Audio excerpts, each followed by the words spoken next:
Hello parents, कैसे हो सब? बढ़िया। अब हम पढ़ रहे थे उत्सर्जी उत्पाद एवं उनका निष्कासन। और लास्ट लेक्चर के अंदर अपन ने क्या पढ़ा था? लास्ट लेक्चर के अंदर अपन पढ़ रहे थे पुनः अवशोषण के बारे में बातें पढ़ रहे थे अपन, है ना। और पुनः अवशोषण अपन ने कंप्लीट कर लिया था, ठीक है। जो आपका वर्गाणु है उसके अलग अलग भागों के अंदर किस प्रकार से पुनः अवशोषण होता है उसके बारे में अपन ने बात कर ली थी।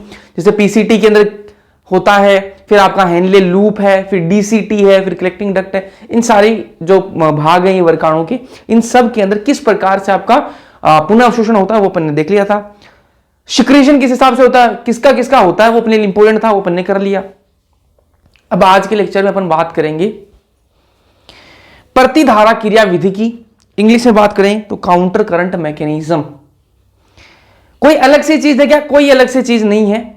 इसमें अपन ये समझेंगे कि लूप ऑफ हेनले, जो हेनले लूप है उसके अंदर किस प्रकार से पुनः अवशोषण होता है, क्या प्रक्रिया होती है, उसका मैकेनिज्म समझेंगे, उसकी क्रिया कैसे होती है। अपन ने ये बातें तो कर ली कि भैया जो आपकी जो अवरोही भुजा है उसमें से पानी जो है उसका पुनः अवशोषण होता है, और जो आरोही भुजा है उसमें से आपके जो इलेक्ट्रोलाइट्स है Na+ है, NaCl है, इनका क्या होता है, आपका पुनः अवशोषण होता है। लेकिन ये होता किस प्रकार से, फिर वो पानी जाता कहां पे है, ठीक है, उसके बारे में बात करेंगे, ठीक है। चलो, तो आज का वो टॉपिक रहेगा। और फिर बात करेंगे किडनी के जो कार्य है उनका नियमन कैसे होता है, उनका रेगुलेशन कैसे होता है, उनके बारे में बात करेंगे।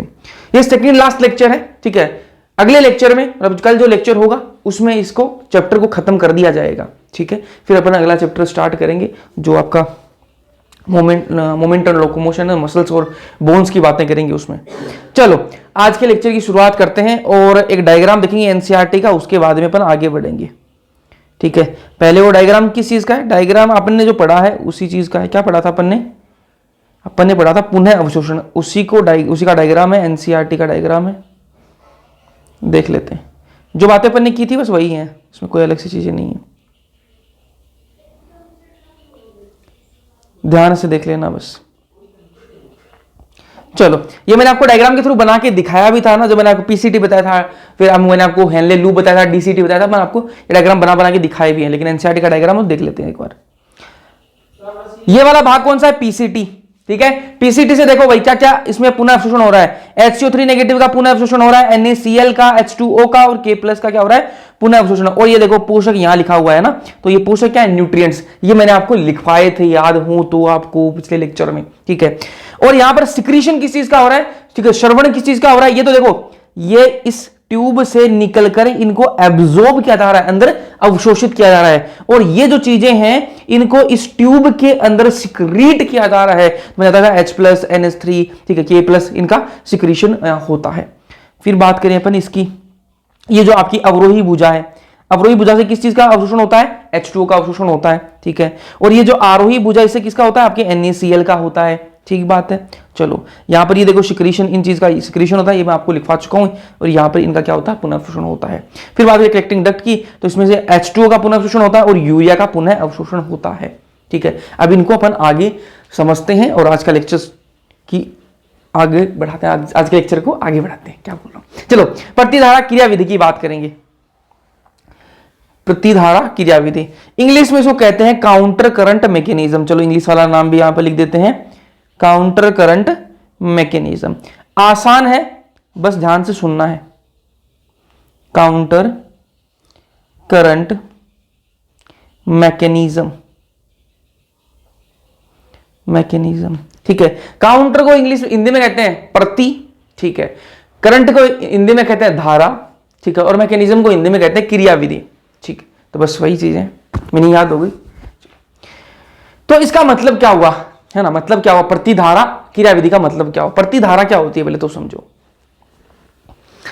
कोई यहां पर करंट से मतलब वो नहीं है, करंट का मतलब वो लाइट वाला करंट नहीं है, ठीक है। कोई चीज बह रही है, मान लो एक चीज जो है, एक पानी जो है इस साइड में बह रहा है, ठीक है।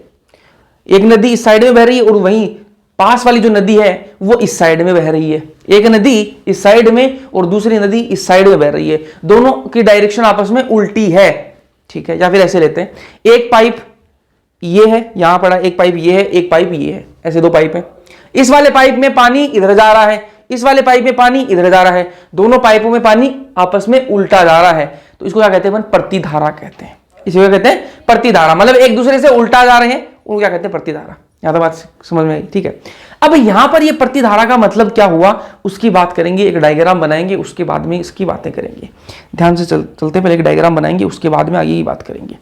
डायग्राम किस चीज का बनाऊंगा? डायग्राम आपने बहुत बार देख लिया। वो डायग्राम किस चीज का? डायग्राम वही अपना हेनले लूप का डायग्राम। ठीक है, बनाते हैं हेनले लूप को। ये यहां मैं थोड़ा सा पीसीटी दिखा देता हूं और फिर मैं यहां से लेता हूं हेनले लूप को।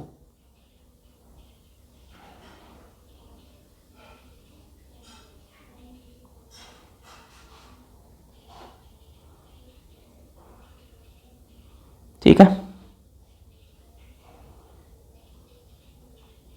समझ लोगे तो आसान है, कुछ भी ऐसा हार्ड नहीं है। वरना इसको लोग पता नहीं क्यों इसको इतना हार्ड बनाते हैं इस टॉपिक को, कि काउंटर करंट मैकेनिज्म है, काउंटर करंट मैकेनिज्म है। मुझे तो कोई हार्ड नहीं लगता भाई ये, क्योंकि क्वेश्चन ऐसे नॉर्मल क्वेश्चन आते हैं, कोई हार्ड क्वेश्चन नहीं आता इससे है ना। नॉर्मल क्वेश्चन पूछे जाते हैं, बस आपको थोड़ा सा आइडिया होना चाहिए जितना अपने सिलेबस में है। ठीक है, ये होगी अपने लूप ऑफ हेनले, दोनों लूप ऑफ हेनले, जो आपकी हेनले लूप है उसकी दोनों भुजाएं होगी। और ये हो बना दिया हमने डीसीटी। बस इतना ही बनाएंगे ना, इतना ही बनाएंगे। ठीक है, वर्गाणु का इतना ही भाग बनाएंगे, पूरा वर्गाणु नहीं बनाएंगे। ठीक है, चलो और क्या बनाएं इसमें? चलो पहले ये लाइन पर क्लियर कर लेते हैं, उसके बाद में आगे बढ़ते हैं।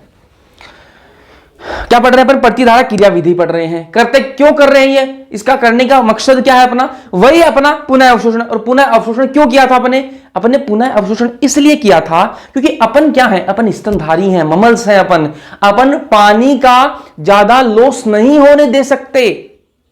ठीक है, पानी का ज्यादा लॉस नहीं होने दे सकते। अपन कोई जलीय जीव थोड़ी ना कि अपने पास में पानी की कमी नहीं है। अपने पास पानी की कमी है तो अपन पानी का लॉस ज्यादा नहीं होने दे सकते।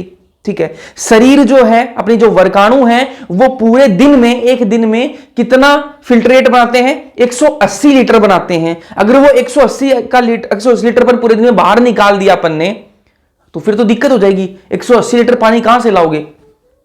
ठीक है, तो वो तो दिक्कत हो जाएगी। इसलिए क्या करना पड़ेगा अपन को? वो 180 लीटर पर निकाल नहीं सकते, इसलिए क्या करना पड़ेगा? उसको पुनः अवशोषण करना पड़ेगा, वापस उसको अवशोषित करना पड़ेगा कि भाई इतना पानी नहीं निकालना अपन को ना। तो अपन मूत्र कितना निकालते हैं एक दिन में? 1 से 1.5 लीटर। ठीक है, बना कितना? 180 लीटर। निकाला कितना? 1 से 1.5 लीटर। ठीक है, तो लगभग 99% जो है आपका वापस अपन को अवशोषित करना है। तो बस वही अपन अवशोषित करने की कोशिश कर रहे हैं, क्योंकि अपन क्या है? स्तनधारी हैं, और अपन को क्या करना पड़ेगा? मूत्र को सांद्रित करना पड़ेगा। अपना जो मूत्र कैसा था? सांद्रित होता है। ठीक है, चलो, तो जो आपकी प्रतिधारा वो क्या है? निशंद, जो छनित है, छनित जो आपका अपने देखो शुरू में अपन ने देखो जो बोमेन संपूर्ण था, ग्लोमेरुलस था, उसे छाना था ना, उसको क्या छनित का है ना। जो रक्त है वो छन की आया था, उसको क्या है? छनित का है ना। तो छनित को सांद्रित करने की क्रिया विधि है ये। ठीक है, छनित कितना आया? एक दिन में 180 लीटर आया, 1 मिनट में 125 ml आया। ठीक है, अब उस छनित को क्या करना पड़ेगा अपन को? वापस पुनः अवशोषण करना पड़ेगा उसको। ठीक है, उसको सांद्रित करना पड़ेगा। सांद्रित कैसे करेंगे? उसमें से जल अपन क्या कर लेंगे? अवशोषित कर लेंगे। जब जल को अवशोषित करेंगे तो क्या होगा? वो सांद्रित होने लगेगा। ठीक बात है, चलो अब यहां पर ध्यान से सुनना। हेनले लूप की दोनों भुजाओं में निशंद जो फिल्ट्रेट है वो विपरीत दिशाओं में प्रवाह करता है। ठीक है, अब मैंने आपको बताया कि प्रतिधारा का मतलब मैंने आपको बताया था कि 2 पाइप हैं और दोनों में क्या है? उल्टी दिशा में क्या जा रहा है? जो बहाव है दोनों का उल्टी दिशा में है। तो यहां पर देखो ये जो आपकी क्या है? ये जो मैंने आपको बताया हेनले लूप है। ठीक है, हेनले लूप की जो अवरोही भुजा है उसमें जो आपका निशंद है, जो आपका फिल्ट्रेट है, उसकी डायरेक्शन इस प्रकार की है। ठीक है, इस साइड में जा रहा है। और मैं वही बात करूं आरोही भुजा की, तो आरोही भुजा में देखो जो फिल्ट्रेट है, जो निशंद है, वो ऊपर जा रहा है। ठीक है, तो इसमें डायरेक्शन इस साइड में है, इसमें डायरेक्शन इस साइड में है। तो दोनों की डायरेक्शन क्या है? उल्टी साइड है ना। इसमें ऊपर की तरफ जा रहा है भाई, इसमें नीचे की तरफ जा रहा है। तो जो बहाव है वो दोनों में उल्टी साइड में जा रहा है, इसलिए क्या कहा इसको?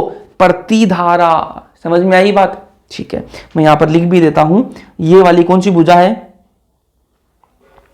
ये है, चलो यहां मैं नहीं लिखूंगा। ठीक है, आपको पहले मैं बता चुका हूं ना, क्योंकि फिर डायग्राम में मेरे को और भी चीजें दिखानी है आपको ना, बाद में देखेंगे इसको। अब मैं क्या बनाऊंगा, वासा रेक्टा बनाता हूं।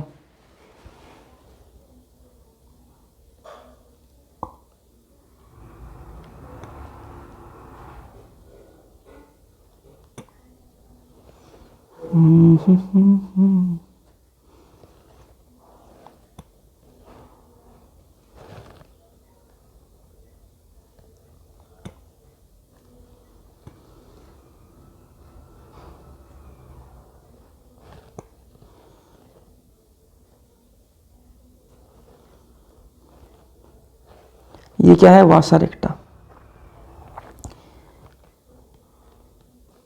वासा रेक्टा। ठीक है, अगली लाइन पढ़ते हैं। अगली लाइन क्या लिखी हुई है, सारी एनसीईआरटी की लाइन है। वासा रेक्टा की दोनों भुजाओं में रक्त का बहाव भी विपरीत दिशाओं में होता है। ठीक है, तो वासा रेक्टा जो है उसके किसकी भी दोनों जो भुजाएं हैं, वासा रेक्टा की एक भुजा ये है, एक भुजा ये है, इसमें भी जो बहाव है वो विपरीत दिशा में होगा। कैसे होगा वो भी देख लो भाई। ठीक है, इस वाली भुजा में जो बहाव है रक्त का वो इस साइड में होगा। ठीक है, और इस वाली भुजा में बहाव जो है वो इस साइड में होगा। ठीक है, तो एक भुजा में बहाव जो इस साइड में जा रहा है, एक भुजा में इस साइड में जा रहा है, दोनों विपरीत दिशा में है, इसलिए क्या कहेंगे अपन, इसको भी प्रतिधारा कह सकते हैं। ठीक है, तीसरा पॉइंट क्या कहता है, हेनले लूप और वासा रेक्टा, यहां वासा रेक्टा हो गया, वासा रेक्टा कर लेते हैं।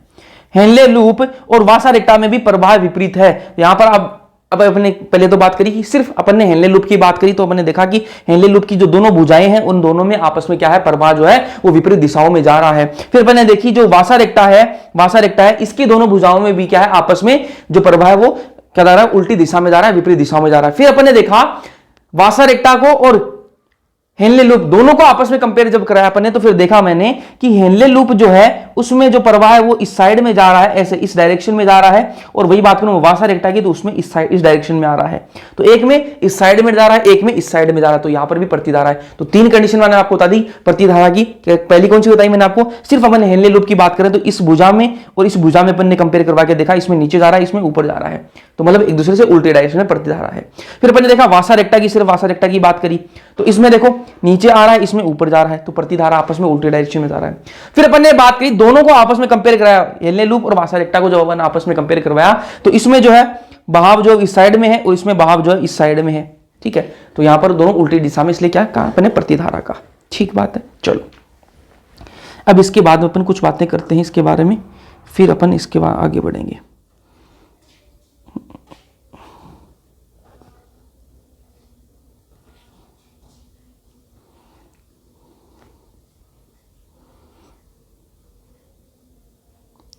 ये जो लाइन बनाई है इसके ऊपर का जो भाग है वो कैसा है, वलकुट।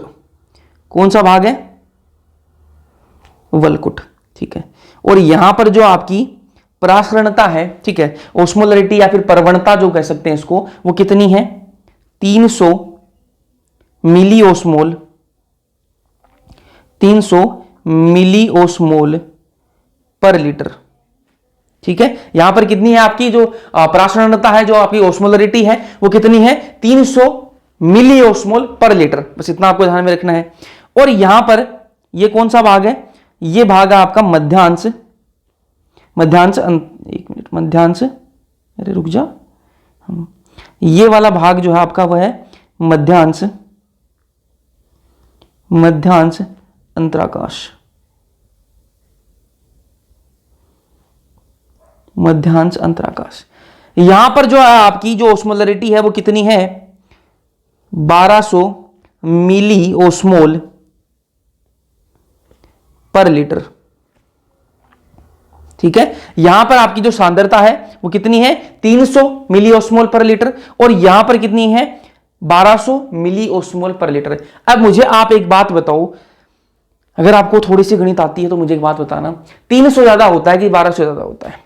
भाई मुझे एक बात बताओ, 300 मिली ओस्मोल किसी की सांद्रता है, वो सांद्रता ज्यादा है, या फिर 1200 मिली ओस्मोल किसी की सांद्रता है तो वो सांद्रता ज्यादा है? जल्दी से बताइए भाई, 300 मिली ओस्मोल सांद्रता ज्यादा है कि 1200 मिली ओस्मोल सांद्रता ज्यादा है? तो आपका आंसर सिंपल होना चाहिए, 1200 मिली ओस्मोल सांद्रता वो ज्यादा होना चाहिए, बिल्कुल ज्यादा है। ठीक है, और अपन को अपना मेन मकसद क्या है, ये सारा खेल करने का मेन मकसद क्या है कि भाई यहां पर है स्तनधारी, पानी का ज्यादा लॉस कर नहीं सकते, इसलिए क्या करना पड़ेगा, अपन क्या कर रहे हैं, मूत्र को सांद्रित कर रहे हैं।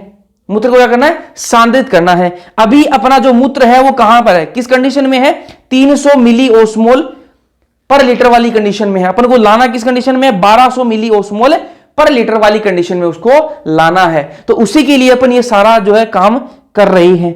समझ में आई या नहीं आई, ठीक है। तो यहां से 300 से लेके अपन को उसमें किसमें लेके आएंगे, 1200 में इसको लेके आएंगे। कैसे लेके आएंगे अभी समझाते हैं, ध्यान से देखना बस। अब यहां पर देखो भाई, ये जो पीसीटी है, ये यहां से पीसीटी का भाग शुरू हो रहा है, तो ये जो पीसीटी है यहां पर कितना है, 300, यहां पर कितना है 300। 300 के बाद में बढ़ जाएगा 400, फिर 600, ठीक है, फिर 800, ठीक है, फिर यहां आ जाएगा क्या, कितना 1200 हो जाएगा यहां पे, ठीक है। ये कैसे हुआ, ये कैसे होगा अभी बताऊंगा, कैसे होगा अभी बताऊंगा, ध्यान से देखना। 1200 के बाद में वापस 800, 600, ठीक है, फिर यहां पर आ जाएगा 300, ठीक है। ये कैसे हुआ अभी बताऊंगा, ठीक है। ऐसे ही मैं बात करूं इस वासा रेक्टा में, तो ये वासा रेक्टा कहां पे है, वलकुट के आसपास है। यहां पर शुरुआत कहां से हो रही है, वलकुट के आसपास में, और वलकुट के पास में कितनी इसकी जो आपकी सांद्रता है, वो प्रसारणता जो वो कितनी होती है, 300, ठीक है। फिर 300 के बाद में हो जाएगी 400 ना, 400, फिर आ जाएगी 600, फिर 800, ठीक है, फिर यहां आ जाएगी 1200, ठीक है, फिर वापस 800, ठीक है, 1200 गई, 1200, फिर 800, फिर 600, फिर 400, और यहां पर वापस 300 आ जाएगी। 300 किसके आसपास आ गई, देखो वापस वलकुट के आसपास आ गई ये वासा रेक्टा, तो वापस 300 हो जाएगी, ठीक है। तो ये अपन को पूरा मेंटेन करना है इस हिसाब से। अब ये 300 से 300 थी, यहां पे 400 कैसे हुई, कैसे हुई, ऐसे मजे में थोड़ी ना हो जाएगी। तो ये कैसे होती है अभी समझाता हूं। तो मैंने आपको पहले भी कल के लेक्चर में लिखवाया था, कल लिया था या फिर परसों लिया था, जो भी लास्ट लेक्चर में मैंने आपको लिखवाया था, क्या लिखवाया था कि जो अवरोही भुजा होती है, जो अवरोही भुजा कौन सी है, हेनले लूप की जो अवरोही भुजा जो नीचे की तरफ जा रही है, इसको क्या कहते हैं, अवरोही भुजा कहते हैं। जो ये नीचे की तरफ जो अवरोही भुजा आ रही है, ये क्या कर सकता है, ये इससे क्या निकल सकता है, पानी निकल सकता है। मतलब ये जल के लिए क्या होती है, पारगम्य होती है, और जो आपके इलेक्ट्रोलाइट्स हैं उनके लिए क्या होती है, ये अपारगम्य होती है। मतलब इसमें से कोई सोडियम वोडियम नहीं निकल सकता, ठीक है, कोई आयन नहीं निकल सकता। इसमें से क्या निकल सकता है, सिर्फ जल का अवशोषण हो सकता है। और अपन को करना क्या है, अवशोषण ही तो करना है। तो आपको पता है अवरोही जो भुजा है, अवरोही भुजा है, इसमें से सिर्फ जल का पारगम्य हो सकता है, मतलब जल के लिए पारगम्य होती है, जल का अवशोषण हो सकता है। तो यहां से क्या होगा, यहां से होगा क्या, यहां से होगा क्या, जल जो है मतलब H2O जो है वो निकलेगा, ठीक है, H2O निकलेगा। अब मैं आपको एक सिंपल सा एग्जांपल देता हूं। 10 लीटर पानी लिया मैंने, एक बाल्टी भरी, 10 लीटर पानी लिया मैंने उसमें, ठीक है, और उसमें मैंने 3 किलो चीनी उसमें मिला दी, ठीक है। पानी लिया मैंने 10 लीटर और 3 किलो उसमें चीनी मिला दी और घोल दिया चीनी को, ठीक है। अब मुझे क्या करना है, चीनी को ज्यादा से ज्यादा मीठी करनी है, मुझे इस घोल को ज्यादा से ज्यादा मीठा करना है, ठीक बात है। तो कैसे होगा वो मीठा, या तो मैं उसमें चीनी और डाल दूं तो मीठा हो वो, ठीक है, या फिर मैं क्या करूं, उसमें से पानी निकाल दूं, ठीक है। ऐसा मैं सिस्टम करूं कि उसमें से मैं 10 लीटर का पानी जो है 10 में से 8 लीटर पानी रख दूं, 6 लीटर पानी रख दूं। तो मैं एक ऐसा सिस्टम बनाऊं कि पानी निकाल दूं, चीनी मेरे पास में और है नहीं, 3 किलो चीनी है मेरे पास में और मुझे वो एकदम से मीठा करना है, ठीक है। तो कैसे करूं मैं, पानी की मात्रा कम करूं। तो बस वही चीज यहां पे कर रहे हैं। यहां पर कितनी सांद्रता थी इसकी, 300। मेरे को इसकी सांद्रता बढ़ानी है, सांद्रता इसकी बढ़ानी है, मेरे को कंसंट्रेशन इसकी बढ़ानी है। तो क्या करूंगा मैं, पानी को निकाल दूंगा। तो इसमें से मैंने क्या किया, पानी को निकाल दिया। जैसे ही मैंने पानी को निकालना स्टार्ट किया, इसकी सांद्रता बढ़ने लग गई। यहां से ये जो आ रहा था ना फिल्ट्रेट, ये जो निशंदित, ये आ कहां से रहा है, मैंने आपको अब सिंपल से लॉजिक से समझना, ठीक है, और अपना इमेजिन करना, याद करो मैंने क्या बताया था आपको कि ब्लड जा रहा है ग्लोमेरुलस के अंदर और वो छन के बोमेन संपुट से होते हुए पीसीटी के अंदर आता है, याद आ रहा है ना, ठीक है। तो वो इस पाइप के अंदर वो छना हुआ जो है ना, वो जल मान लो उसको, वो छना हुआ जो छनित है वो आ रहा है इसके अंदर, ठीक है। उसकी सांद्रता यहां पे कितनी है, 300 है। उसमें से मैंने पानी निकाल दिया। जब मैं पानी निकालूंगा तो वो और ज्यादा सांद्रित हो जाएगा, कितना हो गया वो 400। फिर मैंने क्या किया, मैंने और जल उसमें से निकाल दिया, मैंने और H2O उसमें से निकाल दिया, ठीक है। तो वो क्या हो गया, और सांद्रित हो गया, 600 हो गया, ठीक है। फिर मैंने क्या किया, और उसमें से जल निकाल दिया, और जल जब मैंने उसे निकाला तो क्या हो गया, वो 800 हो गया, और सांद्रित हो गया। फिर मैंने उसमें से और जल निकाल दिया, और जल निकाल दिया मैंने इसमें से, तो क्या हुआ, वो और सांद्रित हो गया और कितना हो गया 1200 मिली ओस्मोल पर लीटर उसकी सांद्रता हो गई और ये हाईएस्ट हो गई। ठीक है, 1200 मिली ओस्मोल पर लीटर उसकी सांद्रता हो गई। ठीक है, अब क्या हुआ, अब यहां पर जो है आपकी 1200 आपकी आ गई सांद्रता। ठीक है, अब यहां पर ये अपना अवरोही भुजा खत्म हो गई और यहां पर ये 1200 आ गई। आपको ये बात पता ही है कि अवरोही भुजा में से सिर्फ पानी को अपन बाहर निकाल सकते हैं, बाकी कोई इलेक्ट्रोलाइट्स को अपन बाहर नहीं निकाल सकते, कोई आयन को अपन बाहर नहीं निकाल सकते। ये बात मैं आपको पहले ही बता चुका हूं। ठीक है, फिर यहां पर 1200 होगी। अब क्या है अपने पास में आरोही भुजा है। कौन सी भुजा है, आरोही भुजा। और आपको पता है एक बात है कि आरोही भुजा से आप क्या नहीं निकाल सकते, जल नहीं निकाल सकते। आरोही भुजा से, आरोही भुजा से आप जल नहीं निकाल सकते। तो भैया क्या निकाल सकते हैं, उसमें से सिर्फ इलेक्ट्रोलाइट्स निकाल सकते हैं। यह बात मैं आपको पहले बता चुका हूं, एक बार दिखा देता हूं ताकि आपको याद आ जाए। चलो ये देखो, अवरोही भुजा जल के लिए पारगम्य होती है और इलेक्ट्रोलाइट्स के लिए अपारगम्य। आरोही भुजा न्यूनतम पुनः अवशोषण होता है, ये बात ठीक है। इलेक्ट्रोलाइट्स के लिए पारगम्य होती है लेकिन जल के लिए अपारगम्य। तो अब बात किसी कर रहे हैं अपन, आरोही भुजा की कर रहे हैं ना। तो आरोही भुजा जो है, ये जो आरोही भुजा है, इसमें से जल तो निकाल नहीं सकते, जल नहीं निकाल सकते। तो क्या करना पड़ेगा अपन को, अपने पास में क्या ऑप्शन है, इलेक्ट्रोलाइट्स ही निकाल सकते हैं, इलेक्ट्रोलाइट्स ही निकाल सकते हैं। तो क्या करेंगे अपन, यहां से, यहां पर 1200 हो गई थी इसकी कंसंट्रेशन। अब मैं क्या करूंगा, इलेक्ट्रोलाइट्स निकालना स्टार्ट करूंगा। इसमें से मैंने क्या किया, NaCl निकाला। देखो अभी देखते रहे ना, सारा जो है सिस्टम को आपस में जोड़ेंगे। यहां से क्या होगा, NaCl निकलेगा। कलर दूसरा लेते हैं इसका, ये वाला ले लें। यहां से क्या निकलेगा, NaCl निकलेगा। जैसे ही NaCl निकला, ठीक है, यहां से मैंने क्या निकाला, सोल्यूट निकालना स्टार्ट कर दिया। ठीक है, पहले मैंने क्या निकाला, पानी निकालना स्टार्ट किया। जैसे जैसे मैंने पानी निकाला तो उसकी सांद्रता क्या होगी, बढ़ने लग गई। ठीक बात है, और कितनी होगी, 1200 होगी। अब 1200 में क्या कर दिया मैंने, अब पानी तो निकाल नहीं सकता, तो मैंने क्या निकाला, NaCl निकाला। जब NaCl निकालूंगा तो उसकी सांद्रता घटने लग जाएगी। अब आप बोलोगे भैया क्यों घटा रहे हो, अभी देखो देखते हैं, सुनो, अभी सुनते जाओ। ठीक है भाई, आपकी जो NaCl है, ठीक है, ये भी तो काम की चीज है ना, इनको भी ऐसे मूत्र में थोड़ी ना निकाल सकते हैं ना। तो जो काम की चीजें उनको निकाल रहे हैं अपन, है ना। तो सारी चीजों को सिर्फ अपन को जल से ही मतलब नहीं कि भाई जल का ही अवशोषण करना अपन को। ठीक है, और भी जो काम की चीजें हैं, NaCl है, कुछ मात्रा में अपन को यूरिया भी चाहिए होता है, उसको भी अवशोषण करवाएंगे अपन, है ना। तो जो सारी चीजें अपन को चाहिए उनको अवशोषित करवाना पड़ेगा। तो यहां तक अपन ने पानी को निकाल लिया, अब अपन को NaCl भी चाहिए। ठीक है, तो NaCl को मैंने निकाला। जैसे ही मैंने NaCl को निकाला तो क्या हुआ, जो सोल्यूट है वो बाहर निकला, तो जो सांद्रता है वो क्या घटने लग गई, 800 हो गई। फिर मैंने और NaCl निकाल दिया, और NaCl मैंने निकाल दिया। जैसे ही मैंने NaCl निकाला तो सांद्रता और घट गई। फिर मैंने क्या किया, और NaCl निकाल दिया यहां से, तो सांद्रता क्या हो गई, और घट गई, और कितनी आ गई, 300। और देखो आप वल्कुट के आसपास कितनी आ गई, 300 मिली ओस्मोल पर लीटर आपकी सांद्रता यहां पर आ जाती है। ठीक है, अब यहां पर क्या कर लिया अपन ने, जल का पुनः अवशोषण, कितना जल अपन ने पुनः अवशोषित कर लिया। ठीक है, और अपन ने NaCl भी निकाल लिया। ठीक है भाई, अपन को जल का ज्यादा लॉस नहीं करना था, तो अपन ने जल को वापस रिटेन कर लिया, वापस रख लिया, उसको अवशोषित कर लिया। ठीक है, NaCl को भी अपन ने अवशोषित कर लिया। ठीक बात है।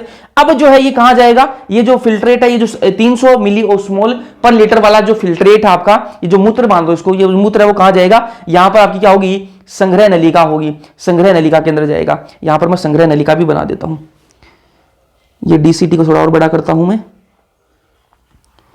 और यहां मैंने ये बना दी क्या, संग्रह नलिका। ठीक है, तो अब ये कहां जाएगा, संग्रह नलिका के अंदर जाएगा। अब संग्रह नलिका क्या आगे बताऊंगा, इसका थोड़ा सा खेल आएगा, इसका आगे बताऊंगा। अब यहां पर अपन ने इतना काम कर लिया, ये काम किसका हो गया, आपका हेनले लूप का हो गया। क्या किया अपन ने, अवरोही भुजा थी, अवरोही जो भुजा थी उसमें से क्या निकाला अपन ने, पानी निकाला। ठीक है, जैसे जैसे अपन पानी निकालते गए सांद्रता बढ़ने लग गई। फिर एकदम से क्या है, 1200 मिली ओस्मोल पर लीटर सांद्रता आ गई। फिर अपन कहां पहुंच गए, आरोही भुजा के अंदर। आरोही भुजा से अपन जल नहीं निकाल सकते, अपन ने क्या निकाला, NaCl निकाला। जो काम की चीजें वो अपन निकालते जा रहे हैं। NaCl को जब मैंने निकालना स्टार्ट किया तो क्या हुआ, सांद्रता घटने लग गई, 800 हो गई। NaCl और निकाल दिया मैंने, 600 हो गई। NaCl और निकाला, 300 पर पहुंच गई। ये वल्कुट के आसपास मैंने आपको बताया कि 300 के आसपास होती है, और आपके मध्याह्न अंतराकाश में कितनी होती है, 1200। तो बिल्कुल 1200 है यहां तक। ठीक है, अब यार ये अपन ने H2O निकाला है। ठीक है, ये जाएगा कहां पे, ये जाएगा कहां पे, ये जाएगा कहां, रक्त में भेजना पड़ेगा फिर इसको, है ना भाई। आप पानी पीते हो, आप जो पानी पीते हो जाता कहां पे, वो अवशोषित होकर कहां जाता है, रक्त में ही तो जाता है। वो रक्त में ही तो जाता है। बिल्कुल भैया, रक्त में ही वो जाता है, ठीक बात है। तो यहां पर भी ये जो पानी जो अवशोषित किया अपन ने, इसको भी अपन रक्त में ही भेजेंगे, तभी तो पूरा रक्त की पूर्ति होगी ना। अरे 5 लीटर रक्त है मान लो, ठीक है, अपने अंदर 5 लीटर रक्त 1 मिनट में अपना जो हार्ट है वो पंप कर रहा है, ठीक है। अगर आप इस पानी को वापस रक्त में नहीं भेजोगे तो भाई रक्त की कमी नहीं हो जाएगी खून के अंदर, रक्त की कमी बोलूं, पानी की कमी नहीं हो जाएगी रक्त के अंदर, हो जाएगी ना। तो इस पानी को अपन को वापस भेजना पड़ेगा, किसमें, रक्त में। तो अब इसको वापस भेजते हैं, कैसे भेजेंगे, ध्यान से सुनो बस। यहां पर ये जो वासा रेक्टा है, इसके अंदर कितनी सांद्रता है, 300, ठीक है। मैंने क्या किया, एक मिनट, यहां पर सांद्रता कितनी है, 300, तो मैंने क्या किया, एक मिनट,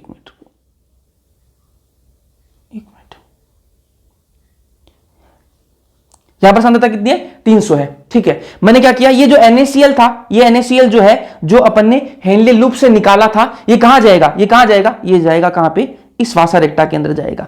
जैसे ही वासा रेक्टा के अंदर गया, NaCl डाल रहे हैं अपन, तो सांद्रता क्या है, बढ़ने लग जाएगी। वही बाल्टी, चीनी वाली बाल्टी, अपन ने क्या किया, जैसे जैसे मैं उसमें मिठास, चीनी डालता जाऊंगा, और डालता जाऊंगा, तो मीठा जो है बढ़ने लग जाएगा, ठीक है। तो वही चीज है यहाँ पे, मैंने NaCl इसमें डाला तो क्या है, मीठा इसमें बढ़ने लग गया, तो मतलब क्या, सांद्रता इसकी बढ़ गई। फिर अब मैंने इसमें और NaCl डाला, तो क्या हुआ, और इसकी सांद्रता बढ़ गई। फिर मैंने इसमें और NaCl डाला तो इसकी क्या होगी, और सांद्रता बढ़ गई। फिर मैंने इसमें और NaCl डाला तो इसकी क्या होगी, 1200 मिली ओस्मोल पर लीटर इसकी सांद्रता जो है उसकी आ गई, ठीक है।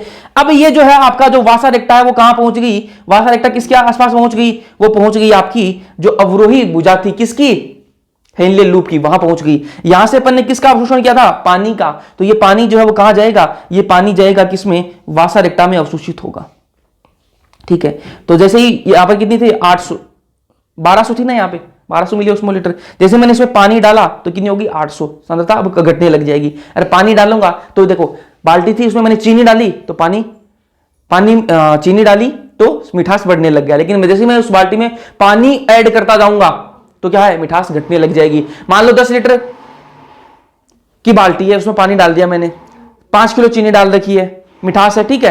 जैसे जैसे मैं उसमें पानी और डालता जाऊंगा, 12 लीटर कर दिया मैंने, 15 लीटर पानी कर दिया, चीनी 5 किलो ही है, तो यार मिठास कम होगी ना, बिल्कुल मिठास कम होगी, ठीक है। तो यहां पर वही केस है, जैसे जैसे मैं पानी इसमें और डालता जाऊंगा तो 800 सांद्रता आ गई इसकी, और डाला मैंने 600 सांद्रता आ गई, इसमें मैंने और पानी डाला तो कितनी आ गई, 400 सांद्रता आ गई, ठीक है। और मैंने पानी डाला इसमें तो कितनी आ जाएगी, 300 सांद्रता आ जाएगी, ठीक है। और ये देखो वलकुट के आसपास 300 मिली ओस्मोल पर लीटर सांद्रता आ गई। तो इस प्रकार से जो सांद्रता है, मैंने आपको पहले ही बताया था कि जो ये सांद्रता को मतलब अपनी जो बॉडी के अंदर ओस्मो रेगुलेशन करने का भी काम करता है, वर्गाणु जो है ओस्मो रेगुलेशन, प्रासरणता है उसका भी काम करता है, ठीक है। तो इस प्रकार से अपन ने क्या किया, जो जल है उसको भी अपन ने अवशोषित किया, और अपन ने जो है NaCl को भी अवशोषित किया। यहां तक कोई दिक्कत, कोई समस्या है या नहीं है, नहीं होनी चाहिए। अब आगे देखो, यहां तक समझ में आ गया, ठीक है। अपन ने इसमें से जो आपकी हेनले लूप है उसमें से अपन ने जल को अवशोषित भी करा लिया था, NaCl को भी अवशोषित करा लिया था। अवशोषित कराने के बाद में उसको रक्त के अंदर भी भेज दिया, पानी को रक्त के अंदर वापस भेज दिया, कोई दिक्कत नहीं होनी चाहिए। अब देखो क्या होगा, अब DCT से ये कहां जाएगा, DCT से ये आगे जाएगा, और कहां जाएगा, कलर दूसरा लें यार, कलर जैसे दिखेगा नहीं बनना ये वाला। अब ये कहां जाएगा, DCT में जाएगा, ठीक है। मूत्र जो है आपका DCT में जाएगा, फिर कहां जाएगा, संग्रह नलिका के अंदर, ठीक है, संग्रह नलिका के अंदर। और संग्रह नलिका के अंदर भी मैंने आपको बताया क्या होता है, अवशोषण होता है। संग्रह नलिका के अंदर भी क्या होता है, अवशोषण होता है। किसका अवशोषण होता है, यहां पर थोड़ा पानी का अवशोषण होगा, H2O, ठीक है, H2O का अवशोषण होता है। और किसका होता है, यूरिया का अवशोषण होता है, यूरिया का अवशोषण होता है, क्योंकि यूरिया भी सारा नहीं निकालना है, कुछ मात्रा में यूरियापन को चाहिए, तो यूरिया का भी अवशोषण होता है, ठीक है। अब ये यूरिया जो है ना, अब ये यूरिया जो है कुछ मात्रा में यूरिया जो है वो कहां रह जाएगा, आपका जो अंतराकाश है, मध्यांश जो अंतराकाश है यहां पर ये रह जाएगा, ठीक है। कुछ मात्रा में यूरिया जो है वो यहां पर रह जाएगा, और कुछ जो है वो कहां चला जाएगा, ये चला जाएगा इसमें, ठीक है। अभी अपन इसके बारे में आगे बात करेंगे तो आपको ज्यादा समझ में आएगा। चलो, अब जो अपन ने अभी तक जितनी चीजें पढ़ी थी उनको एक बार देख लेते हैं, लिखी हुई है। प्रतिधारा क्रिया विधि में क्या होगा, इसको क्या कहते हैं, काउंटर करंट मैकेनिज्म कहते हैं इंग्लिश में, ठीक है। मूत्र को सांद्रित करने की में सहायता करती है, मूत्र को सांद्रित करने का काम करती है, ठीक है। मध्यांश अंतराकाश की प्रवणता ओस्मोलरिटी बनाए रखती है, ठीक है। जो मध्यांश जो अंतराकाश है ये इसको बोलते हैं मध्यांश अंतराकाश, ठीक है। ये ऊपर वाला जो भाग हो गया वो वल्कुट हो गया और ये मध्यांश अंतराकाश है, ठीक है। इसकी जो सांद्रता है, प्रवणता है, जो ओस्मोलरिटी है उसको बनाने का काम करती है। देखो अपन ने ओस्मोलरिटी बिल्कुल मेंटेन करी है, 1200 की 1200 रखी यहाँ पर, ठीक है। यहाँ पर अपन ने एक चीज और बता दूं मैं आपको, यहां पर जो भी ये मूत्र यहां पर पहुंचा इस संग्रह नलिका के अंदर, तो इसकी सांद्रता कितनी है, 300 है, क्योंकि वल्कुट के आसपास है, ठीक है। और जैसे जैसे ये यहां पहुंचेगा ना तो इसमें कितनी हो जाएगी, 1200 हो जाएगी। कितनी हो जाएगी, 1200 हो जाएगी। क्यों होगी, क्योंकि अपन ने क्या किया, पानी को निकाल दिया। जैसे जैसे मैं पानी को बाहर निकालूंगा तो क्या हो जाएगा, सांद्रता जो है वो बढ़ने लग जाएगी। तो यहां सांद्रता बढ़ के कितनी हो जाएगी, 1200 हो जाएगी। तो लास्ट में जब मूत्र निकलेगा ना, बाहर निकलेगा, तो उसकी कितनी सांद्रता रहेगी, 1200 रहेगी, ठीक है। अब वापस चलते हैं अपन। तो मध्यांश अंतराकाश की प्रवणता ओस्मोलरिटी बनाए रखती है, ठीक बात है। हेनले लूप और वासा रेक्टा के बीच नजदीकी का कारण यह प्रतिधारा क्रियाविधि होती है, ठीक है। अब ये हेनले लूप और जो वासा रेक्टा जो है, यहां पर तो मैंने थोड़ी दूर दूर दिखाई है, ठीक है, लेकिन ये बहुत इतनी पास होती हैं, ये जो है वासा रेक्टा और हेनले लूप जो है वो बहुत आपस में चिपकी हुई होती है, ऐसे मान लो बहुत नजदीक होती हैं। इसी वजह से जो है ये सारा काम हो पाता है, वरना इतनी दूर दूर नहीं होती है। तो अपने समझने के लिए इतनी दूर दूर बनाई है इनको, ठीक है। तो हेनले लूप और वासा रेक्टा के बीच नजदीकी होती है, इसके कारण क्या है, ये जो प्रतिधारा क्रियाविधि जो है ये होती, काउंटर करंट जो है होता है। अब यहां पर लिखी हुई जो बातें अपन ने अभी तक की हैं वो वही लिखी हुई हैं। हेनले लूप की जो अवरोही भुजा उसमें से H2O निकलेगा, ठीक है, और कहा जाएगा वासा रेक्टा की आरोही भुजा। देखो आ जाओ दिखाते तुम, लिखूं क्या इसके बारे में। ये क्या है आपकी हेनले लूप है, पता ही है यार, ये बात मैं बहुत बार बता चुका हूं। हेनले लूप की अवरोही भुजा है, अवरोही भुजा। और ये क्या है आपकी वासा रेक्टा,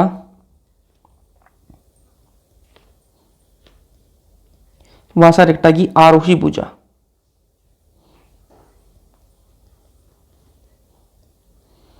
आरोही भुजा, ठीक है। ये वाले इसे नीचे जा रही है, ये वाले इसे ऊपर जा रही है, ठीक है। तो ये क्या आरोही है और ये क्या है अवरोही। तो पानी जो है, पानी कहां से निकला, हेनले लूप की अवरोही भुजा से पानी निकला और गया कहां पे, वासा रेक्टा की आरोही भुजा के अंदर गया। तो यही बातें मैंने लिख रखी है, हेनले लूप की अवरोही भुजा से पानी निकलता है और वासा रेक्टा की आरोही भुजा में जाता है, ठीक है। हेनले लूप की आरोही भुजा से क्या निकलेगा, NaCl निकलेगा और वासा रेक्टा की अवरोही भुजा में जाता है, ठीक है। तो यहां से देख लो, ये वाली भुजा कौन सी है, ये हेनले लूप की कौन सी है, आरोही भुजा है। कौन सी है, आरोही भुजा, ऊपर जा रही आरोही भुजा। और ये वासा रेक्टा की कौन सी है, अवरोही भुजा। तो आरोही भुजा किसकी, हेनले लूप की जो आरोही भुजा है वहां से NaCl निकलता है और वासा रेक्टा की अवरोही भुजा के अंदर जाता है। तो बस यही बात मैंने यहां लिख रखी है।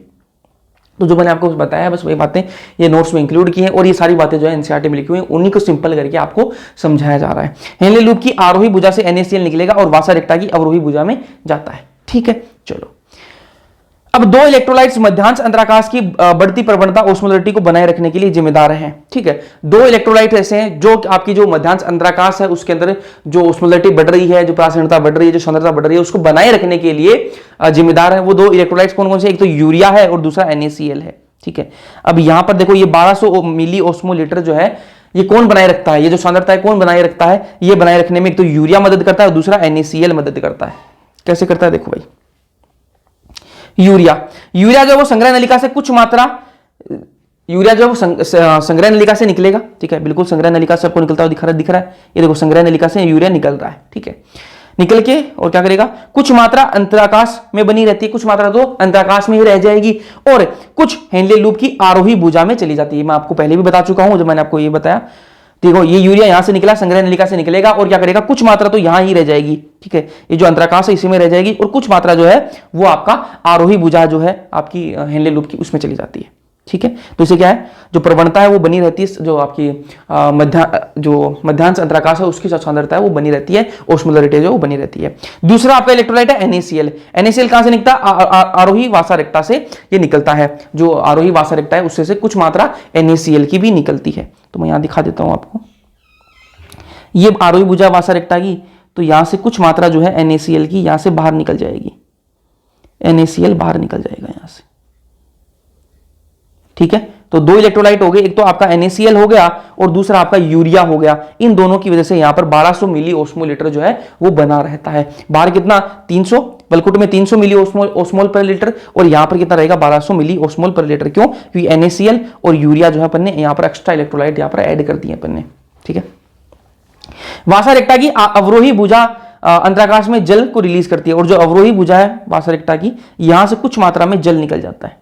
ठीक है, तो ये अभी मैं आपको एनसाइड वाला डायग्राम दिखाऊंगा तो उसमें भी देख लेना। तो यहां से जो है कुछ मात्रा में, ज्यादा नहीं, कुछ मात्रा में जल निकलता है। ठीक है, तो ये पॉइंट्स मैंने आपको ऐड करवा दिए हैं। ठीक है, तो वासा रेक्टा की जो अवरोही भुजा है वहां से अंतराकाश में कुछ मात्रा में जल जो है वो निकल जाता है। ठीक है, और जो NaCl है वो आरोही वासा रेक्टा से निकलता है। ठीक है, चलो अब यहां पर एक चीज देख लो भाई, एक पॉइंट है एनसीईआरटी का, वो देखो। मानव प्रारंभिक निषंद की अपेक्षा लगभग 4 गुना अधिक सांद्र मूत्र उत्सर्जित करते हैं। ठीक है, मानव जो है प्रारंभिक जो निषंदित बनता है, जो फिल्ट्रेट बनता है ना, जो प्रारंभ में जो फिल्ट्रेट बनता है उसके मुकाबले में जब मूत्र निकलता है ना वो 4 गुना ज्यादा सांद्रित होता है। कैसे? जब यहां पर देखो जो फिल्ट्रेट बना था, यहां पर जो फिल्ट्रेट बना था पीसीटी के अंदर वो कितना था 300 मिली ओस्मोल पर लीटर का था, इतनी सांद्रता थी वो। और यहां पर जब मूत्र निकल रहा है वो कितना 1200, तो 300 का 4 गुना कितना हो गया 1200 मिली ओस्मोल पर लीटर हो गया। तो ये सांद्रता कितनी होगी इसकी 1200 मिली ओस्मोल पर लीटर हो गई। ठीक बात है, चलो आगे बढ़ते हैं। अब एक ये नोट हो गया ना, मानव प्रारंभिक निषंद की अपेक्षा लगभग 4 गुना अधिक सांद्र मूत्र जो है वो उत्सर्जित करते हैं। 300 मिली ओस्मोल पर लीटर से कितना कर लेते हैं 1200 मिली ओस्मोल पर लीटर कर लेते हैं। तो 300 का 4 गुना कितना हो गया 1200 हो गया। ठीक बात है। अब बात करेंगे वर्क क्रियाओं का नियमन, किडनी के जो फंक्शन है उनके रेगुलेशन की बात करेंगे। किडनी के फंक्शन को रेगुलेट कैसे करते हैं उनके बारे में बात करेंगे। इसके बारे में हम थोड़ा सा पहले आइडिया ले चुके हैं लेकिन वापस बात करते हैं। ठीक है, यहां पर पूरा टॉपिक है, चलो तो उसके बारे में कुछ बातें मैं लिखता हूं और फिर अपन इसके बारे में समझेंगे, एक एक टॉपिक को समझेंगे ना। ध्यान से देखना भाई, तो अब ध्यान से देखना ना। ब्लड वॉल्यूम अगर ज्यादा है, ब्लड वॉल्यूम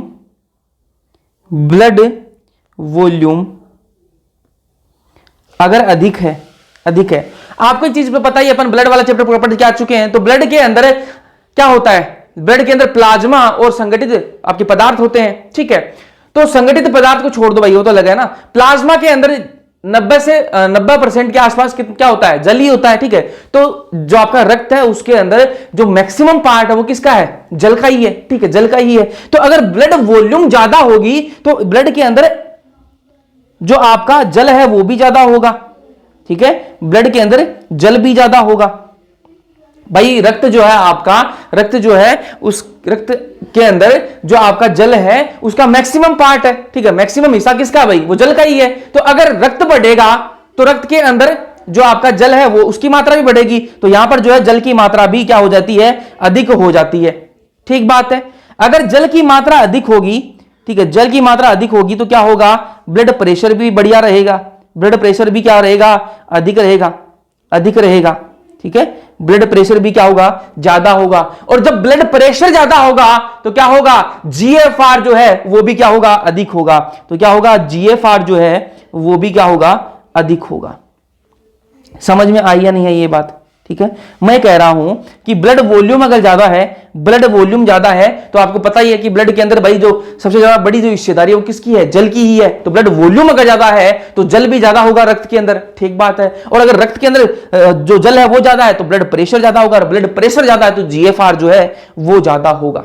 ठीक बात है। अब दूसरी कंडीशन में लिखता हूं, अगर ब्लड वॉल्यूम कम है, अगर ब्लड वॉल्यूम कम है तो क्या होगा, ब्लड के अंदर जल की मात्रा भी कम होगी। ब्लड के अंदर जल की मात्रा जो है वो भी कम होगी और ब्लड का प्रेशर भी कम होगा।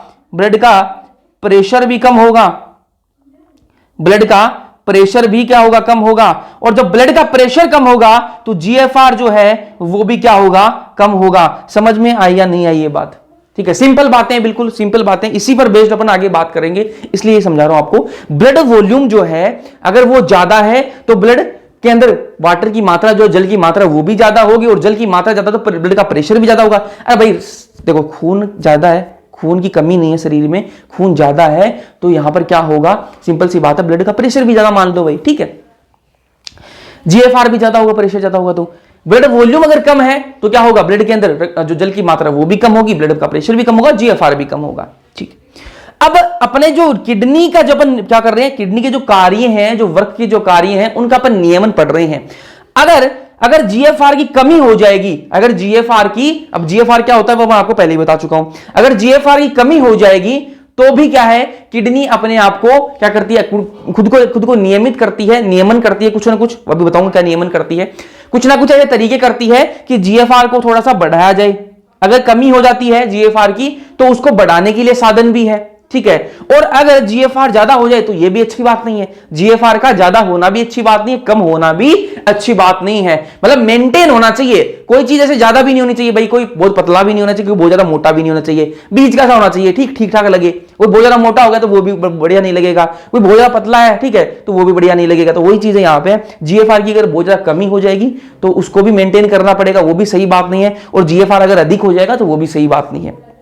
तो अभी अपन क्या पढ़ेंगे, वर्क की जो क्रियाएं हैं उनका नियमन पढ़ने वाले हैं। अगर जीएफआर की कमी हो जाएगी तब अपन उसका नियमन कैसे, किस प्रकार से करेंगे, और जीएफआर की अगर वृद्धि हो जाएगी तब अपन उसका नियमन किस प्रकार से करेंगे, इसी पर सारा खेल होने वाला है। अब मैं आपको एक चीज पूछूं जो आपकी सांद्रता है या फिर प्रवणता बोल दो या फिर प्रासरणता बोल दो, ओस्मोलरिटी जो है, ठीक है, वो कब कम होगी और कब ज्यादा होगी। मैं आपको एक चीज पूछूं, अगर जल की मात्रा कम है, अगर जल की मात्रा कम है तो सांद्रता कम होगी ज्यादा होगी, जल की मात्रा कम है तो सांद्रता कम होगी या फिर ज्यादा होगी। मैं आपके सामने दो बाल्टियां रख रहा हूं, फिर से दो बाल्टी हैं, ठीक है, एक में मैंने 5 लीटर पानी डाला है, दूसरे में मैंने 10 लीटर पानी डाल दिया। 5 लीटर पानी में मैंने क्या मिलाई है, 5 किलो चीनी डाल दी, 5 लीटर पानी में मैंने 5 किलो चीनी डाल दी है, और दूसरी बाल्टी में 10 लीटर पानी है, उसमें मैंने 5 किलो चीनी डाली है। चीनी मैंने दोनों में 5-5 किलो डाली है, ठीक है, एक में 5 लीटर पानी है, एक में 10 लीटर पानी है। मुझे एक बात बताओ, कौन सा पानी ज्यादा मीठा होगा, जिसमें 5 लीटर पानी है और जिसमें 5 किलो ही मैंने चीनी डाली है, वो पानी ज्यादा मीठा होगा। बिल्कुल सही बात है, वो ज्यादा सांद्रित होगा। वही मैं बात करूं दूसरी बाल्टी की, इसमें पानी की मात्रा ज्यादा है और चीनी की मात्रा कम है, तुलनात्मक कम है ना, 10 लीटर पानी और 5 किलो चीनी, तो तुलना करें तो कम है। हाँ, तो यहां पर ज्यादा मीठा कौन सा होगा, जिसमें 5 लीटर पानी है, ठीक है। तो पानी की मात्रा जब कम होती है मतलब चीजें क्या होती हैं, सांद्रित होती हैं, तो यहां पर कंसंट्रेशन क्या है, ज्यादा। तो यहां पर जब ब्लड वॉल्यूम, ब्लड के अंदर जब जल की मात्रा कम होती है तो क्या होती है, यहां पे जो ओस्मोलरिटी है आपकी, जो आपकी प्रवणता है, प्रवणता कह दो सिंपल भाषा में, और सांद्रता लिख लो, सांद्रता, ठीक है, ओस्मोलरिटी, ओस्मोलरिटी ये क्या होंगी, अधिक होंगी, ठीक है। जब जल की मात्रा कम होगी तो ये सारी चीजें अधिक होंगी। और वही बात करूं मैं, जब जल की मात्रा ज्यादा होगी तो आपकी ओस्मोलरिटी जो है, ओस्मोलरिटी जो है वो क्या होगी, कम होगी, ठीक है, सांद्रता क्या होगी, कम होगी, ठीक बात है। चलो अब ये जो नियमन है, वर्ग क्रियाओं के नियमन पर पढ़ रहे हैं, ये जो नियमन है वो किस किस से हो सकता है, तो 3 तरीकों से हो सकता है। ये जो नियमन जो है वो 3 तरीकों से हो सकता है। देखो नियमन जो अपन किस लिए करेंगे, वो इसीलिए करेंगे या तो जीएफआर कम होगा, सॉरी या तो जीएफआर ज्यादा होगा या फिर जीएफआर कम होगा, ठीक है, या तो जीएफआर कम होगा तब अपन नियमन करेंगे या फिर जीएफआर ज्यादा होगा तो अपन नियमन करेंगे। अब 3 तरीके हैं, उन 3 तरीकों से अपन नियमन कर सकते हैं। वो 3 तरीके कौन कौन से हैं, पहला है हाइपोथैलेमस द्वारा, ठीक है, पहले वो तीनों तरीके लिख लेते हैं, उसके बाद में एक एक करके अपन पढ़ेंगे उनको। पहला है हाइपोथैलेमस द्वारा। अभी कैसे कैसे होता है वो भी आगे बात करेंगे अपन, हाइपोथैलेमस द्वारा। दूसरा है आपका जेजीए द्वारा। अब जेजीए क्या है उसके बारे में अपन कल बात करेंगे, जेजीए द्वारा, ठीक है। और तीसरा है आपका एएनएफ द्वारा। एएनएफ क्या होता है उसके बारे में भी कल बात करेंगे, हाँ ना, इनकी फुल फॉर्म और इनके बारे में डिटेल में बात करेंगे, एएनएफ द्वारा, ठीक है। पहले अपन बात करेंगे आज हाइपोथैलेमस की बात करेंगे कि भैया हाइपोथैलेमस से किस प्रकार से अपन क्या कर सकते हैं, नियमन कर सकते हैं, जो वर्ग क्रियाएं हैं, जो किडनी के जो कार्य हैं उनका कैसे नियमन कर सकते हैं। तो हेडिंग डाल लेते हैं हाइपोथैलेमस द्वारा, हाइपोथैलेमस द्वारा, हाइपोथैलेमस द्वारा, हाइपोथैलेमस द्वारा, ठीक बात है। चलो तो उसके बारे में मैं एक चीज लिख दूं, हाइपोथैलेमस द्वारा कब काम होता है, ये हाइपोथैलेमस द्वारा नियमन कब होता है, किस कंडीशन में होता है, जब ये होता कब है, जब जीएफआर जब जीएफआर में कमी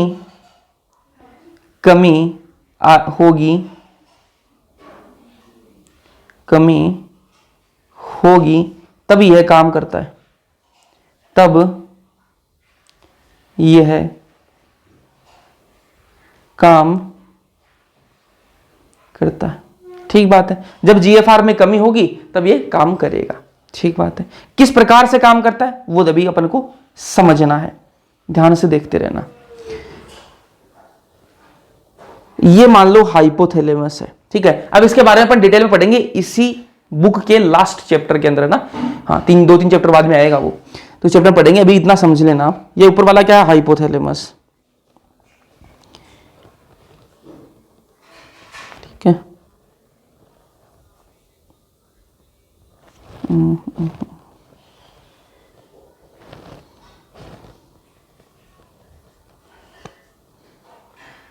कुछ इस प्रकार का मान लो, है ना। बना तो सही नहीं है, बिल्कुल ही गलत बना है ये, लेकिन चला लेना है, ठीक है, जो भी है। ये क्या है, इस पर ये क्या है आपकी पश्च पीयूष, ठीक है, पश्च पीयूष ग्रंथि है ये, ठीक है। और इसको क्या कहते हैं, न्यूरो हाइपोफाइसिस भी कहते हैं। क्या कहते हैं, न्यूरो हाइपोफाइसिस, न्यूरो हाइपोफाइसिस भी इसको कहा जाता है, ठीक है। ये क्या बनाया मैंने, हाइपोथैलेमस, हाइपोथैलेमस। यहां पर कुछ स्पेशल प्रकार की क्या होती है, कोशिकाएं होती हैं।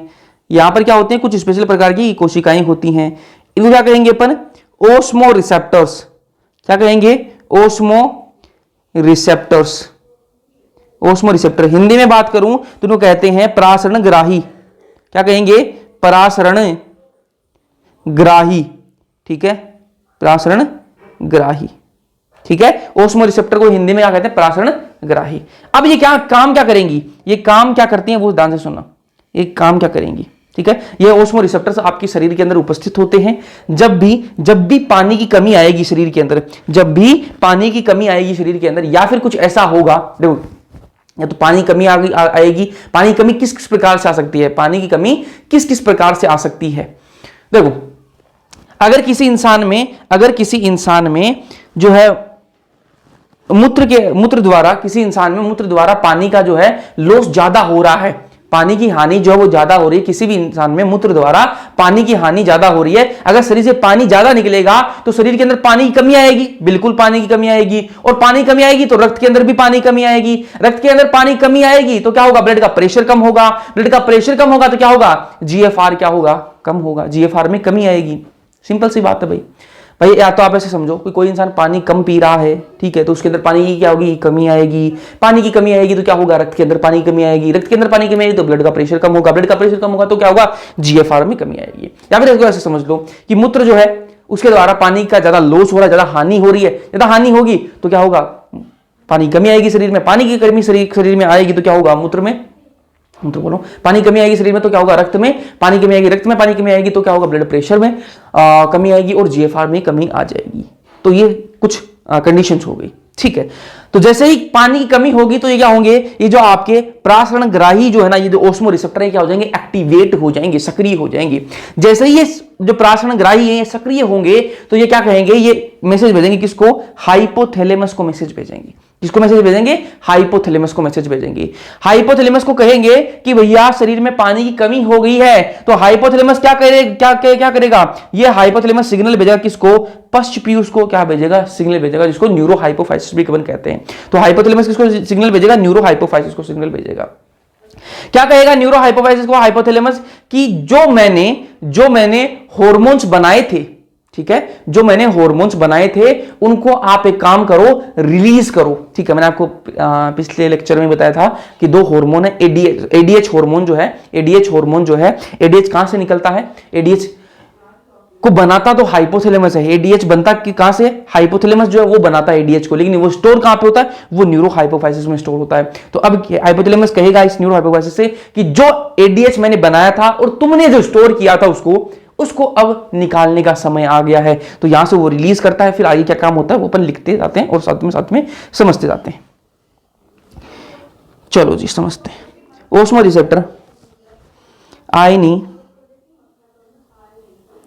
आयनी सांद्रण आयनी सांद्रण में बदलाव आयनी सांद्रण में बदलाव द्वारा सक्रिय होते हैं। ठीक है, तो मैंने आपको क्या बताया कि पानी कमी होगी, पानी की जब कमी आएगी तो आयनी सांद्रण जो है उसमें भी गड़बड़ी आ जाएगी भाई। ठीक है, अगर शरीर में पानी कमी होगी तो आयंस की मात्रा बढ़ जाएगी, तुलनात्मक बात करें तो आयंस की मात्रा बढ़ जाएगी, तो आयंस की मात्रा बढ़ेगी तो आयनी जो सांद्रण है उसमें बदलाव आएगा, जैसे बदलाव आएगा तो ये जो है ऑस्मो रिसेप्टर क्या हो जाएंगे, सक्रिय हो जाएंगे। ठीक है, फिर आगे बढ़ते हैं। फिर क्या होगा, हाइपोथैलेमस को सिग्नल भेजेंगे। ये जो ऑस्मो रिसेप्टर क्या करेंगे, ओस्मो रिसेप्टर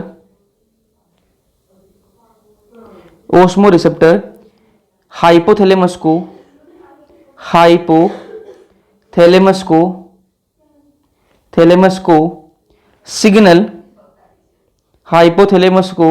सिग्नल भेजेंगे।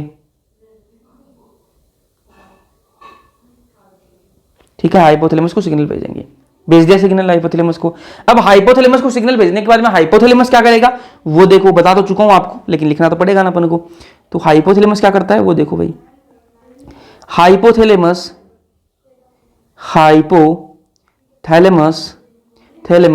सिग्नल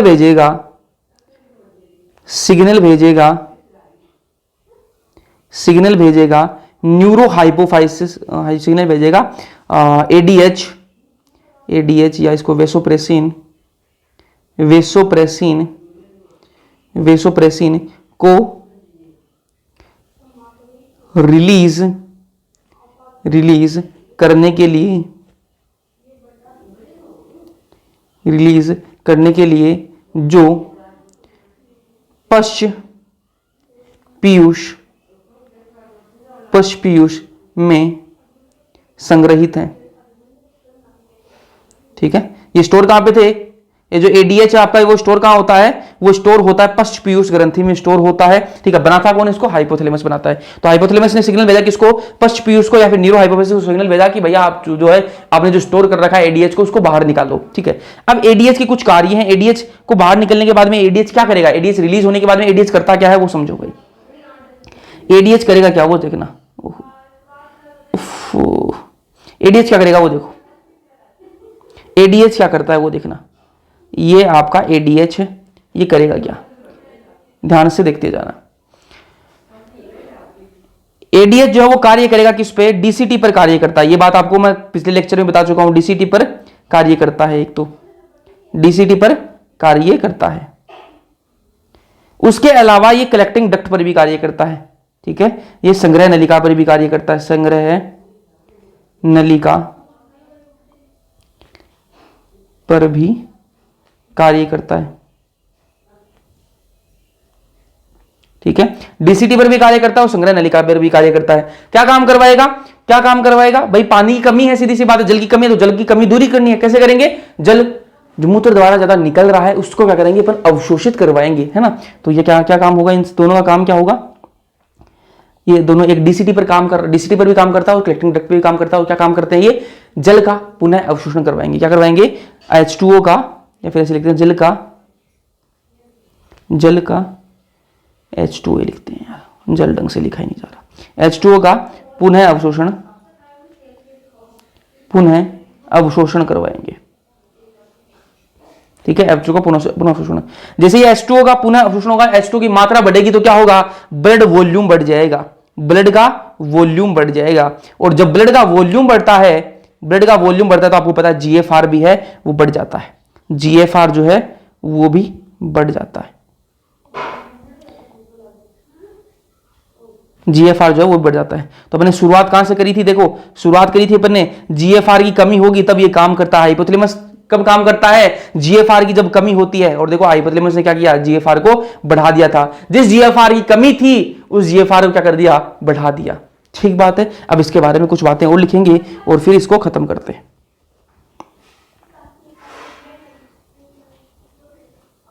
चलो, शरीर शरीर से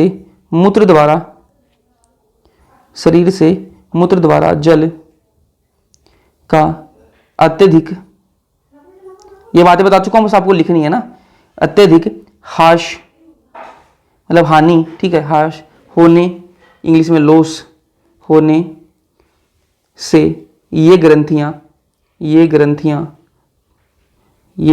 लिख देते ना, ग्रंथियां बोल रहा हूँ, ग्राही मतलब आपके जो रिसेप्टर मैंने आपको बताया, ग्राहियां जो ओस्मो रिसेप्टर होते हैं वो क्या हो जाते हैं, सक्रिय हो जाती हैं। ये ग्राहियां सक्रिय हो जाती हैं, ये ग्राहियां सक्रिय हो जाती हैं, ठीक बात है। अब एडीएच का एक और कार्य दे रखा है ना, एडीएच या फिर आपका जो वेसोप्रेसिन है उसका एक और कार्य दे रखा है, उसकी बात कर लेते हैं। वो कार्य क्या है वो देखो भाई, रक्त वाहिनियों पर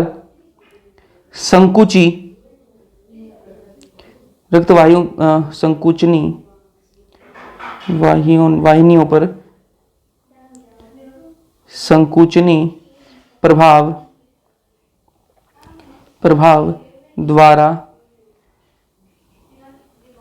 प्रभावों द्वारा भी प्रभावित करता है। इससे रक्तदाब बढ़ जाता है। तो इसका मतलब क्या हुआ, मतलब देख लेते हैं एक बार। तो एक तरीका तो मैंने आपको ये बता दी कि भाई एडीएच निकालेगा, एडीएच जो डीसीटी पर कार्य करता है और आपका कलेक्टिंग डक्ट पर कार्य करता है। एक तरीका तो ये हो गया। दूसरा तरीका क्या बता रहा है कि एडीएच जो है वो जो आपकी रक्त वाहिनियां जो है ना, रक्त वाहिनियों क्या करेगा, संकुचित कर देगा। संकुचित मैंने आपको बताया वो पाइप वाला, पाइप आगे से आप दबा दोगे, जैसे ही पाइप का आगे आप दबाओगे तो प्रेशर जो बढ़ जाता है, पानी का प्रेशर जो है वो बढ़ जाता है। तो वैसे ही जो है ये क्या करेगा, एडीएच का एक और काम होता है, क्या करता है, जो रक्त वाहिनियां है उनको दबा देता है ना, संकुचित कर देता है ना। जैसे संकुचित होंगी वो तो क्या होगा, रक्त का प्रेशर बढ़ेगा। जैसे रक्त का प्रेशर बढ़ेगा तो आपको पता है प्रेशर बढ़ते क्या बढ़ जाएगा, जीएफआर भी बढ़ जाएगा। तो ये भी एक तरीका इसमें बताया हुआ है एनसीईआरटी में, आपको पता होना चाहिए। तो ये एक लास्ट पॉइंट और, जो ग्राहियों को अपन ने सक्रिय किया था उनको निष्क्रिय कर दें वापस, ठीक है। अब ज्यादा अगर जीएफआर बढ़ जाएगा तो ज्यादा जीएफआर भी नहीं बढ़ना चाहिए। अगर जब तक ये सक्रिय जो ग्राहियां हैं, जो आपके ओस्मो रिसेप्टर जो हैं वो एक्टिव रहेंगे तो वो हाइपोथैलेमस को मैसेज भेजते रहेंगे। हाइपोथैलेमस जो है वो न्यूरो हाइपोफाइसिस को मैसेज भेजता रहेगा और एडीएच निकलता रहेगा। एडीएच निकलता रहेगा तो जो जीएफआर है वो बढ़ता रहेगा। ज्यादा जीएफआर भी नहीं बढ़ना चाहिए, मेंटेन रहना चाहिए। तो क्या करना पड़ेगा अपन को, वापस स्विच ऑफ करना पड़ेगा। किसको, जो ओस्मो रिसेप्टर हैं, जो ग्राही जो है उनको वापस स्विच ऑफ करना पड़ेगा। तो देखो, शरीर तरल में के आयतन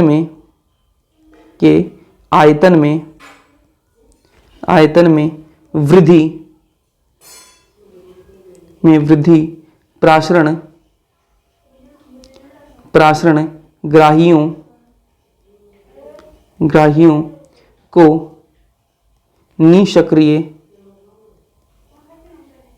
निष्क्रिय कर देता है और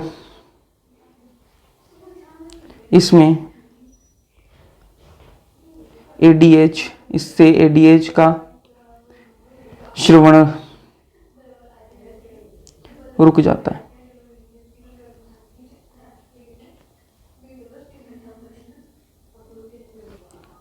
ठीक है, तो क्या बोला, शरीर तरल। शरीर तरल की जगह एनसीईआरटी तरल वर्ड लिखती है तो इसका आप द्रव भी कर सकते हो ना। तो शरीर द्रव है या फिर शरीर जो तरल है, जब उसकी मात्रा बढ़ेगी उसका आयतन बढ़ जाएगा, मतलब आयतन बढ़ रहा है मतलब पानी की कमी दूर हो गई। जब पानी की कमी दूर हो जाएगी तो क्या होगा, वो जो रिसेप्टर है आपके, जो प्रासरण जो ग्राही है, जो उसमें रिसेप्टर है, वो क्या हो जाएंगे, निष्क्रिय हो जाएंगे, स्विच ऑफ हो जाएंगे। और जैसे वो स्विच ऑफ होंगे तो क्या होगा, एडीएच का जो श्रवण है वो भी रुक जाएगा, क्योंकि वो स्विच ऑफ होंगे तो वो हाइपोथैलेमस को सिग्नल भेजना बंद कर देंगे। हाइपोथैलेमस को सिग्नल नहीं मिलेगा तो हाइपोथैलेमस जो वो न्यूरो हाइपोफाइसिस को सिग्नल नहीं भेजेगा, न्यूरो हाइपोफाइसिस को सिग्नल नहीं मिलेगा तो न्यूरो हाइपोफाइसिस जो है वो एडीएच को नहीं निकालेगा, एडीएच का श्रवण जो है उसको रोक देगा। ठीक बात है। इस प्रकार से जो आपका हाइपोथैलेमस काम करता है।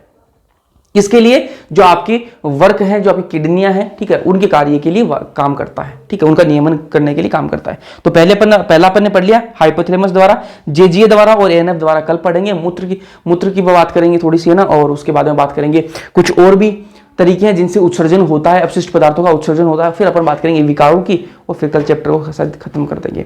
तो आज समझ में आया या नहीं आया आज का लेक्चर? कमेंट सेक्शन में कमेंट करके जरूर बताना। वीडियो पसंद आया लाइक कर देना, अपने दोस्तों के साथ में शेयर कर देना। बाकी मिलते हैं अगले लेक्चर्स के अंदर, तब तक के लिए मजे मारो, पढ़ते रहो।